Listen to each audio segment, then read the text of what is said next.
पुरुषोत्तम भगवान ने की जय। आइए पुरुषोत्तम मास का 18वां अध्याय। किस प्रकार श्री वाल्मीकि जी जटाध्वज को पूर्व जन्म का इतिहास सुनाए कि सदैव का पुत्र किस प्रकार जलाशय में बच्चों के साथ बाल कीड़ा करते करते अपने प्राण त्याग दिए। बच्चे की विरह की अग्नि के अंदर देवव्रत गोमती अपने पुत्र को छाती से लगाकर जोर जोर से चिंगाड़ने लगे, रोने लगे। उस विरह की अग्नि में मानो के स्वयं पूरे ब्रह्मांड को जलाकर भस्म कर देंगे। उनकी विरह के इस राग देश के अंदर दसों दिशाएं कंपायमान हो गई। मेघ घुरघुर का शब्द करने लगे, बिजलियां कड़कने लगी, पहाड़ टूट टूट के गिरने लगे, समुद्र का जल गर्म हो गया, मानो कि धरती फटकर पूरे ब्रह्मांड को समा देगी। उसका राग, उसका देश दसों दिशाओं में कंपायमान होने लगा। इतनी जोर से मेघ और बिजली कड़कने लगी और बरसते बरसते बरसते पूरा 1 महीना हो गया। और इतना जल बरसा कि पूरी धरती जल से लबालब हो गई। पर देवव्रत को तनिक भी चिंता नहीं, होश नहीं। बस वो तो अपने पुत्र का विलाप करते करते चिंतन में रहा। उसको समझ ही नहीं आया। और उसी समय, उसी क्षण के बाद उसके सामने भगवान श्री नारायण, श्री गोविंद गरुड़ध्वज पर बैठकर प्रकट हो गए। और जैसी भगवान को सामने देखा तो देवव्रत अपने पुत्र को छोड़कर भगवान के चरणों में गिड़गिड़ाने लगा, प्रणाम करने लगा कि हे नारायण, हे गोविंद, हे पुरुषोत्तम भगवान, हे पुत्र का सुख देने वाले, ज्ञान भक्ति के भंडार देने वाले, संसार में जगत का पालन करने वाले, सबकी रक्षा करने वाले, हे दीनानाथ, हे भक्तवत्सल, हम पे कृपा करो, हमारी रक्षा करो। ऐसे दीन वचन कहे तो भगवान बड़े प्रसन्न हुए। भगवान श्री कृष्ण पुरुषोत्तम भगवान ने कहा कि देवव्रत, तुम्हारे दुख समाप्त हो गए, तुम चिंता ना करो, तुम्हें जो संसार का सुख चाहिए तुम्हें मिलेगा। हे पुत्र, आज तुम्हारे तप के द्वारा, तुम्हारे सत के द्वारा संसार सुखमय हो गया। जो तुमने तप किया है, जो तुमने पूजा करी है, जो तुमने व्रत किया है, इस संसार में बड़े बड़े ऋषि मुनि भी नहीं कर पाते। तब सुदेव ने कहा, भगवान, मैंने कौन सा तप किया है, मैंने कौन सी पूजा करी है, मैं तो अपने पुत्र की चिंता में विरह की अग्नि में डूबा हुआ था। तब भगवान मुस्कुरा के बोले कि सुदेव, तुम्हें पता नहीं, तुमने जाने अनजाने में पूरे 1 महीने श्री पुरुषोत्तम भगवान का उपवास रख लिया, उनका व्रत कर लिया, उनका महात्म कर लिया। हे पुत्र, 1 महीने तक घनघोर बरसात होती रही और उस बरसात में तुमने 3 दफा इस पुरुषोत्तम भगवान महात्म का स्नान कर लिया। तुम 1 महीने तक भूखे प्यासे जमीन पर पड़े रहे, उससे तुम्हारा निर्जला व्रत हो गया। और जो एकादशी आई, पूर्णिमा आई, जो भी उत्तम तिथि आई, उन सब में महान व्रत हो गया। उस व्रत से, उस तप से, उस प्रभाव से मैं प्रसन्न हो गया और तुम्हारे सामने प्रकट हो गया।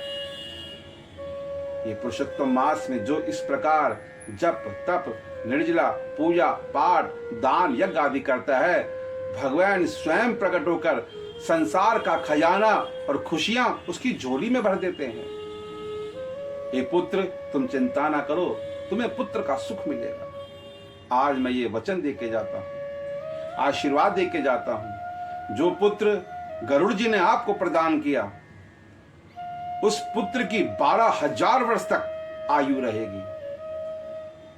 तो पुत्र समृद्धशाली रहेगा, चतुरानी सेना रहेगी, गृहस्थ आश्रम का सुख भोगेगा, संसार में सम्राट राजा रहेगा और संसार के सुखों को भोगेगा। इस प्रकार जब भगवान श्री कृष्ण ने सुदेव को यह बात कही तो बड़ा प्रसन्न हो गया।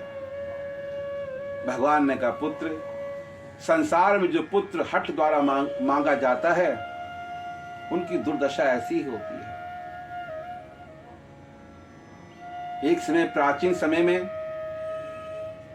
एक नाम का मुनि था, धनु नाम का मुनीश्वर था। उसकी भी संतान नहीं थी।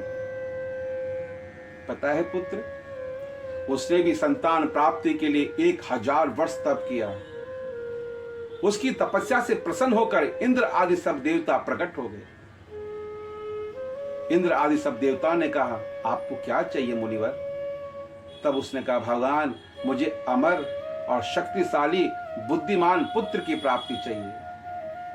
इंद्र ने बोला कि अमर और शक्तिशाली पुत्र आज तक किसी को प्रदान नहीं हुआ और संसार में कोई अमर नहीं है, और कुछ वर मांग लो। तब उसने कहा, भगवान, जब तक धरती रहे तब तक लंबी आयु वाला पुत्र की प्राप्ति दो। इंद्र आदि सभी देवताओं ने उसको वरदान दिया और भगवान की कृपा से उसे उत्तम संतान की प्राप्ति हुई।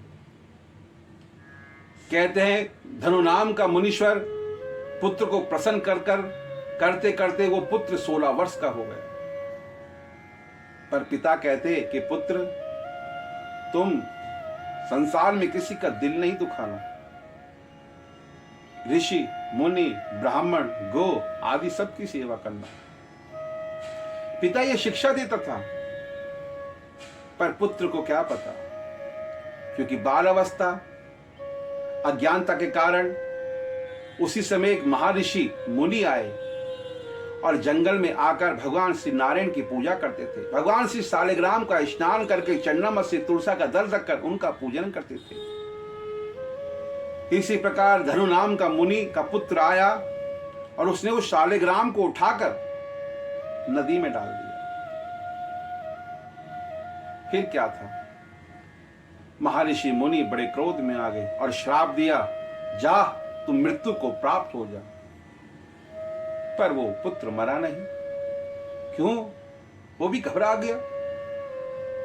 महर्षि मुनि ने ध्यान करके देखा, अरे इसे तो इंद्र आदि सबका वरदान है, ये धनु नाम के मुनीश्वर का पुत्र है और लंबी आयु की प्राप्ति के लिए वर प्राप्त कर चुका है।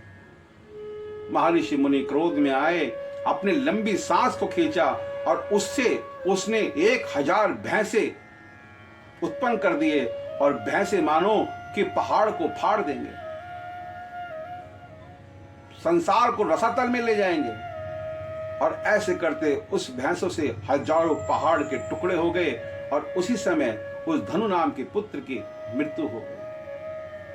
पिता भी दुखी होकर अग्नि में समा गए। इसके नारायण कहते हैं कि जो जीव हठ द्वारा पुत्र की प्राप्ति करता है उनकी यही दुर्दशा होती है।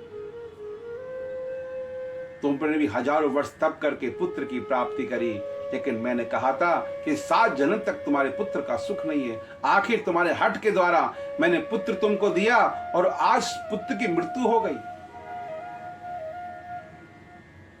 हमारा वचन अटल है, लेकिन फिर भी सदैव तुम्हारे अज्ञानता के कारण आज तुमने जो पुरुषोत्तम भगवान का पूजन कर लिया, उनका महत्तम कर लिया, 3 दफा स्नान कर लिया, बस उसी से प्रसन्न होकर आज मैं तुम्हारे पुत्र की 12,000 वर्ष की आयु प्रदान करता हूं। इस प्रकार नारायण ने यह वरदान दिया। भगवान कहते हैं, इस प्रकार वरदान देके पुरुषोत्तम भगवान ने जब ये वरदान दिया तो सुदेव बड़ा प्रसन्न हो गया। कहा, भगवान, मैंने जाने अनजाने में पुरुषोत्तम भगवान मास के अंदर पूजा पाठ यज्ञ आदि फल की प्राप्ति कर ली। धन्य हो भगवान, आपने मेरा जीवन सुखी कर दिया। भगवान श्री नारायण गरुड़ पर बैठे सदैव को लाड चाव कर रहे हैं। उनकी गोमती पत्नी भी बड़ी प्रसन्न हुई और बारंबार भगवान की स्तुति करने लगे, भगवान को प्रणाम करने लगे कि हे नारायण, हे गोविंद, हे शंख चक्र गदाधारी, हे मुरलीधर, हे संसार के भरण पोषण करने वाले भगवान, आपका ना आदि है, ना अंत है, ना मध्य है, निर्गुण हो, सृष्टि की रचना करने वाले हो भगवान, आप कण कण में वापस हो। इस प्रकार भगवान की स्तुति करने लगे और भगवान गरुड़ पर बैठकर उसको आशीर्वाद देते रहे। तो आइए पुरुषोत्तम मास महात्म के अंदर ये 18वां अध्याय और किस प्रकार भगवान की पुरुषोत्तम मास में भक्ति करने के कारण जिसको 7 जन्म तक पुत्र नहीं था, जिसने सहस्र हजार वर्ष भगवान नारायण की तपस्या करी, लेकिन आप सोचिए कि उस पुरुषोत्तम मास में अनजाने में किए फल से उसे 12,000 वर्ष पुत्र की प्राप्ति का फल मिल गया। ये पुरुषोत्तम मास धन दान, संतान, वैभव और समृद्धि को देने वाला है। जो जीव इस पुरुषोत्तम मास का व्रत नहीं करता, इसमें तप नहीं करता, दान नहीं करता, यज्ञ नहीं करता, अनेकों अनेकों घोर नरकों में गिरते हैं। इसलिए इस मास में हमेशा भगवान का महात्म, व्रत, पूजा, पाठ, दान, यज्ञ आदि करना चाहिए। बोल पुरुषोत्तम भगवान की जय।